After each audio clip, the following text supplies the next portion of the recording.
Estado ang dalawang lalaki na nagnakaw sa isang fast food restaurant sa Bulacan. Ang mga suspect tinangayang vault ng establishmento na naglalaman ng mahigit 300,000 piso. Narito po ang Express Report ni Hannibal Talete.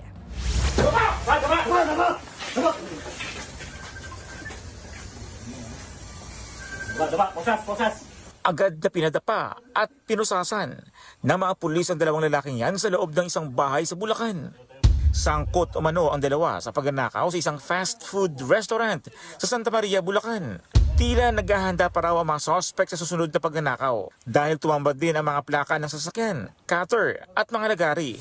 Ayon sa mga pulis, linggo na madaling araw nang looban ng mga suspect ang kainan. Immediately sir, nag-respond po ang tropa natin. Nagpunta po kagad sa insidente kung saan nangyari. Then nag-retrieve na kagad kami ng mga CCTVs na ma-find out namin kung sino yung mga gumawa nito.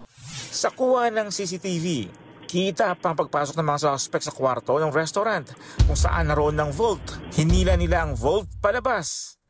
Pagdating sa labas, pinagtulungan nilang isakay ng kotse ang vault kasama ang dalawa pang kasabwat. Higit 300,000 piso ang laman ng vault.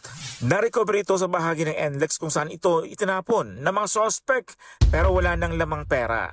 Hindi na itinanggi ng mga suspect ang krimen. Saan sila dinala yung pera? Ubus na po eh. Pangailangan lang po sir. Pangailangan po sir ng pera. Tinutugis na ang dalawa pang kasabwat. Nagbabalita mula sa frontline, Hannibal Talete, News 5.